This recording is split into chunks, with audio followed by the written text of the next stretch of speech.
This is the story of a system that appeared random, functioned reliably, and failed only when someone noticed what computing quietly teaches us, that nothing is truly random. In 1984, a daytime television game show broadcast an outcome that was not supposed to be possible. A single contestant continued winning, again and again and again, long past the point where chance alone could explain it. Producers expected a lucky streak. Viewers assumed coincidence. But inside the studio, something else was happening. The rules were being followed perfectly. The equipment was working exactly as designed, and yet the results were wrong.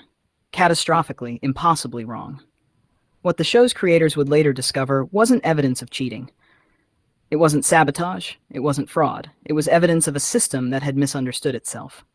For 47 consecutive spins of a game board designed to be unpredictable, Michael Larson turned chaos into certainty. He accumulated $110,237 in cash and prizes, more than $300,000 in today's money, a record that would stand for over 2 decades. CBS executives watched in real time, searching desperately for a rule being broken, a line being crossed, any justification to stop what was unfolding before them. They found nothing, because Larson hadn't interfered with the game at all. He had simply done something the system was never designed to anticipate. He had paid attention. But what was uncovered later was far stranger than fraud. The person at the center of this story was Michael Larson, a quiet, unassuming man living far from television studios or production offices in Lebanon, Ohio. He wasn't a mathematician. He wasn't a programmer. He had no connection to the show, no insider knowledge, no access to proprietary information. People who knew him described him as observant, persistent, and private. Not secretive, just focused. His girlfriend, Teresa Dinwiddie, would later say he had a constant yearning for knowledge and always thought he was smarter than everybody else. But there was one thing almost no one around him realized. For years, Larson had been studying a problem that most people never questioned at all. By 1983, Larson was twice divorced, working as an air conditioning repairman and driving an ice cream truck to make ends meet. He had 3 children by 3 different women. He lived modestly, always searching for the next opportunity, the next angle, the next way to get ahead. His apartment told a different story than his circumstances suggested. Against one wall stood 12 television sets, all running simultaneously. For hours each day, Larson would sit before this wall of screens, watching, analyzing, searching for patterns in programming, in commercials, in contests, anything that might reveal an edge. He had been paying close attention to something designed specifically to discourage attention. In November 1983, Larson saw a game show called Press Your Luck for the first time. And unlike every other viewer who watched the flashing lights and heard the enthusiastic host, Larson saw something else entirely. He saw a question worth answering. Meanwhile, Press Your Luck was operating exactly as intended. The show had premiered in September 1983 on CBS, hosted by Peter Tamarkin. It was a half-hour program that combined trivia questions with a game of chance, or what appeared to be chance. Contestants answered multiple-choice questions to earn spins on the big board, a massive grid of 18 light-up squares, 6 wide and 5 high, arranged in a ring. The squares illuminated rapidly in what looked like a random sequence until a contestant pressed their button to stop the lights. Each square offered prizes, cash amounts, vacations, bonus spins. But lurking among them was the whammy, an animated character who would eliminate all of a contestant's accumulated winnings. With a 1 in 6 chance of hitting a whammy on any given spin, the game was designed to be brief, exciting, and unpredictable. The show relied on speed, flashing lights, and constant motion to convey randomness. The lights moved quickly, too quickly, the producers believed, for anyone to track. Contestants were instructed to react quickly, to trust their instincts, to embrace the chaos. Viewers didn't need to understand the system, only to believe it couldn't be predicted. On the surface, it appeared chaotic, even overwhelming. The combination of rapid movement, bright colors, audience noise, and time pressure created an environment where analysis felt impossible. Over the show's first few episodes, winnings averaged about $14,000. The game seemed to be working perfectly, and because it looked unpredictable, no one thought to question whether it truly was. Behind the scenes, however, the big board carried a secret. Not a deliberate deception, but a compromise born of practical constraints. During the pilot episode, budget limitations had forced the producers to program the board with only 5 different light patterns. This was understood as an Achilles heel and a calculated risk by the show's creators. But it was a risk based on an assumption that the patterns moved too quickly to be memorized, that no one would ever sit still long enough to study them, that the appearance of randomness was functionally equivalent to randomness itself. That assumption would remain unchallenged until someone finally slowed down and watched. And it was during countless quiet hours of observation, alone in his apartment before a wall of television screens, that Larson decided to test a question no one else had asked. What if the board wasn't random at all? Michael Larson spent the last of his money on a videocassette recorder. It was a significant purchase in 1983, expensive technology for someone living paycheck to paycheck. But Larson had seen something during those initial viewings of Press Your Luck, something subtle that most viewers would dismiss as coincidence. As he watched the game repeatedly, he noticed something that didn't behave quite right. Not a mistake, a rhythm. The lights didn't wander endlessly across the board. They returned. Certain positions appeared more often than others. Certain sequences repeated in ways that felt familiar. At first, the pattern was easy to dismiss. After all, television is full of repetition. Shows follow formulas. Audiences expect predictability in pacing, in structure, in storytelling. But this was different. This wasn't about editing or production choices. This was about the fundamental mechanism of the game itself. Larson began recording every episode of Press Your Luck he could find. He watched them. He rewound them. He studied them frame by frame, using the VCR's pause button to freeze the board at crucial moments. The more closely he watched, the harder it became to ignore what he was seeing. The big board wasn't cycling through infinite possibilities. It was repeating the same 5 patterns over and over in predictable sequence. And within those patterns, 2 squares stood out, positions 4 and 8. These squares consistently offered cash and an extra spin. Hit one of these squares and you wouldn't just win money, you'd earn another chance to spin, creating the possibility of an endless cycle if you could reliably land on them again. For the first time, the game's chaos began to look structured. Larson mapped the patterns meticulously. He identified the sequences, timed the intervals, calculated the rhythm. He practiced hitting pause at precisely the right moment, training his reflexes to match the speed of the board. What had seemed like a game of luck was revealing itself to be something else entirely. A system with rules, with boundaries, with predictable behavior. Most people would have stopped there. The knowledge alone would have been satisfying. Proof of having solved a puzzle that stumped everyone else. Larson didn't stop. He spent months refining his technique, testing his accuracy, confirming his findings. By early 1984, he was certain. The board could be beaten. Not occasionally, not with lucky timing, every single time. In May 1984, Michael Larson made a decision that would change everything. He spent the last of his money on a plane ticket from Ohio to Los Angeles. Eventually, Larson did something the system was never designed to anticipate. He stopped reacting and started predicting. At the CBS studios, Larson auditioned for Press Your Luck with deliberate strategy. He understood that making it onto the show required more than just signing up. He needed to present himself as the kind of contestant producers wanted. Relatable, enthusiastic, sympathetic. So he told stories. He explained that he was unemployed, that he'd taken a bus all the way to Hollywood out of love for the show, that he couldn't afford a birthday gift for his 6-year-old daughter. He mentioned buying his dress shirt at a thrift store down the street for 65 cents. Bill Carruthers, the show's executive producer, was impressed. He saw Larson as authentic, charismatic, exactly the kind of underdog that made for compelling television. But contestant coordinator Bob Edwards had reservations. He couldn't articulate exactly what concerned him about Larson, just a sense that something was off. When he tried to recommend against selecting Larson, Carruthers overruled him. Larson was in. The episode was scheduled to record on May 19, 1984. By the time he walked onto that soundstage, nothing about the board felt spontaneous to Larson anymore. He had mapped sequences, he had tracked timing, he had practiced for months, training his reflexes to execute at precisely the right moment. He knew the 5 patterns by heart. He knew that squares 4 and 8 consistently offered cash plus an extra spin. He knew the rhythm of the lights, the intervals between positions, the exact moment to press his button. The lights still moved quickly. The audience still cheered. The host still created an atmosphere of excitement and chaos. But from Larsen's perspective, the outcome was already in motion. The game had been solved before it began.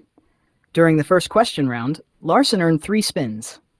His first spin landed on square 17, a whammy.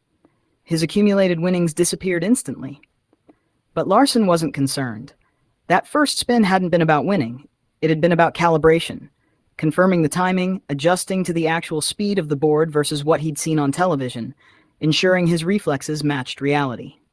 His next 2 spins landed exactly where he intended, square 4, both times.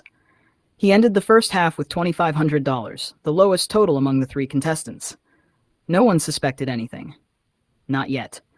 From that moment on, there was no turning back, for him or for the system. In the second question round, Larsen earned 7 spins. Because he was in last place, he got to spin first. What happened next would later be described by CBS's head of daytime programming as bedlam. Larsen's first 15 spins were good, but not perfect. He occasionally missed his target squares of 4 and 8, landing on other positions. But he never hit a whammy. He accumulated cash and prizes worth $29,351. Then, beginning with his 16th spin, something changed. Larsen stopped missing. Spin after spin, he landed on either square 4 or square 8. Cash and an extra spin. Again, cash and an extra spin. Again, cash and an extra spin. Again. The pattern continued. 29 consecutive perfect spins, each one landing exactly where Larsen intended, each one earning more money and another chance to continue. Inside the control booth, operators realized something was wrong. They called Michael Brockman, CBS's head of daytime programming. He later told TV Guide something was very wrong. Here was this guy from nowhere, and he was hitting the bonus box every time. The producers wanted to stop the show. They searched desperately for a rule being violated, evidence of cheating, anything that would justify halting production. They found nothing. What producers would later understand is that Larsen hadn't discovered a trick. He had discovered a limitation. The board was not infinite. The patterns were not random. The system relied on repetition to function. And repetition creates memory.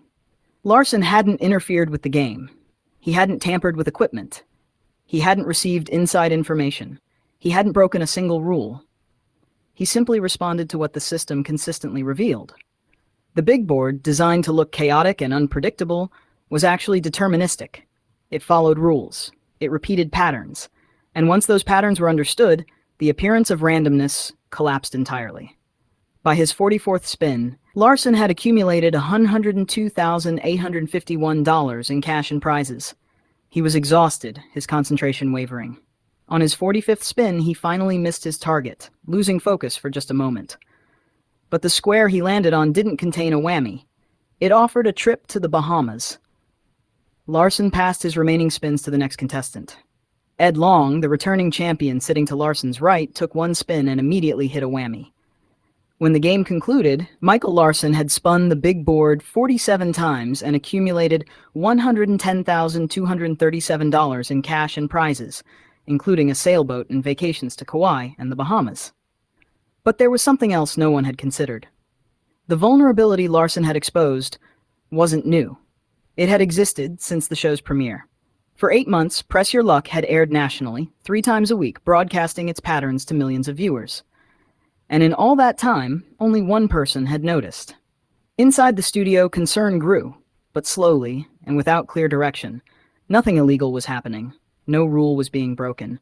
The contestant was simply very good at the game. But as the spins continued, as Larsen's total climbed higher and higher, the producers understood they were witnessing something unprecedented.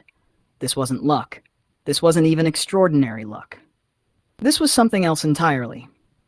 After the recording concluded, CBS's Standards and Practices Department immediately launched an investigation. They were convinced Larsen had cheated. They reviewed every frame of footage, examined the equipment, interviewed staff, searched for any evidence of collusion or manipulation. Nothing. Former CBS daytime executive Bob Bowden later explained the network's conclusion. The prevailing wisdom was that he hadn't cheated, that he was just smarter than CBS. But acknowledging that truth meant accepting a more uncomfortable reality. The system they had trusted, the system they had broadcast nationally for months, had been fundamentally flawed from the beginning. When the show ended, they reviewed the footage, the hardware, the timing. They analyzed Larson's technique, trying to understand exactly what he had done and whether it could be prevented. And what they found raised a more uncomfortable question. How long had this flaw existed unnoticed? The answer wasn't reassuring. 8 months. Thousands of contestants. Millions of viewers. Professional producers, directors, technicians, all operating under the assumption that the big board was functionally random because it looked random.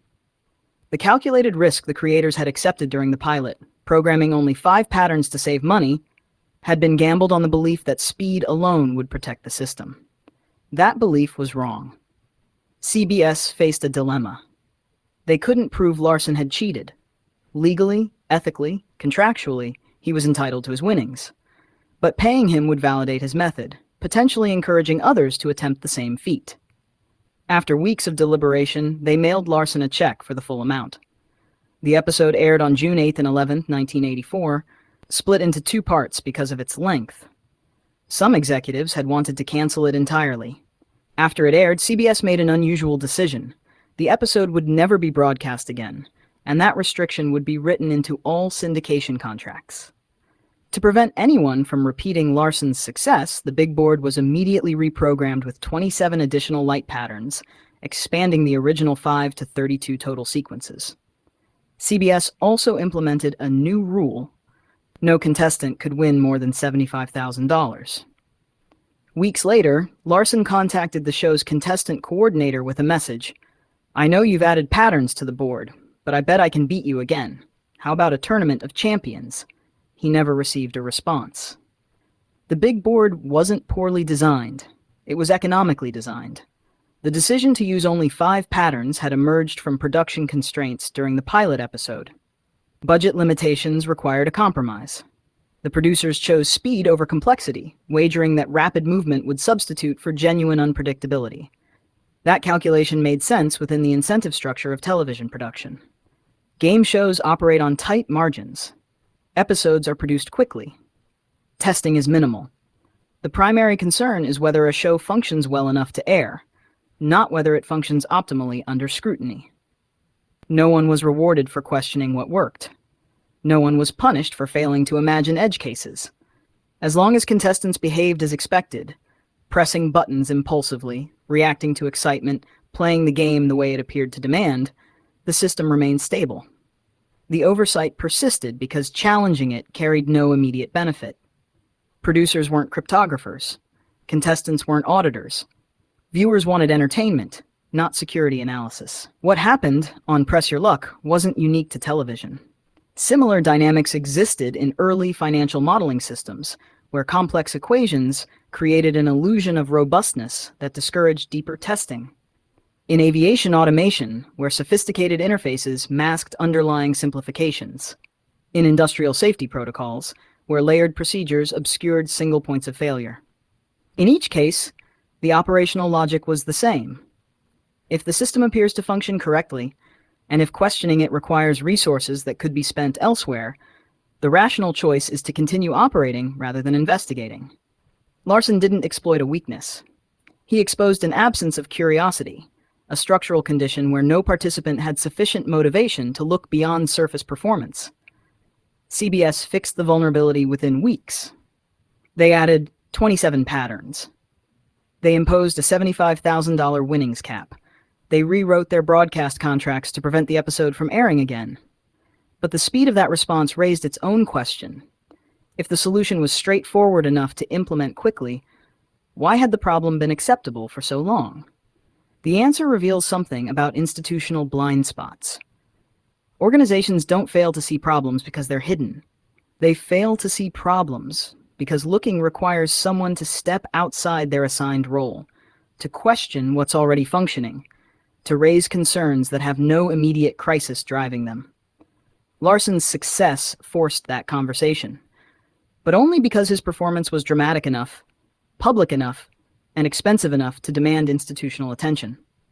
If a nationally broadcast system could operate for 8 months without anyone testing its core premise, the uncomfortable implication is how many quieter systems operate under similar conditions, without an audience watching, without records being broken, without any forcing event to trigger review. Michael Larson's record stood for 22 years, finally broken in 2006 by a contestant on The Price is Right. His technique became legendary among game show enthusiasts. His episode became the subject of documentaries, a graphic novel, and eventually a feature film. But the real significance of what happened on May 19, 1984, had nothing to do with money or records or television history. The big board was defeated not through illegal means or insider knowledge, but through sustained observation and a willingness to question what everyone else accepted as given. The vulnerability was always there, broadcast nationally, visible to anyone willing to look. Larson spent his winnings quickly and poorly. He invested in Ponzi schemes. He withdrew $50,000 in $1 bills to match serial numbers for a radio contest, and the cash was stolen during a burglary. By 1995, he was running his own fraudulent multi-level marketing scheme, eventually fleeing federal investigation and dying in hiding in Florida in 1999. His life after Press Your Luck was marked by desperation, poor decisions, and ultimately tragedy. He became regarded by some as a folk hero, by others as a con artist. The truth, as always, was more complicated. But none of that changes what happened in that studio. Larson didn't defeat the game. He revealed that no one had been looking closely enough to notice what it actually was. If you're interested in carefully researched cases like this one, you can subscribe to the channel. New investigations are released regularly. If you have thoughts about this case or details that stood out to you, feel free to leave a comment below.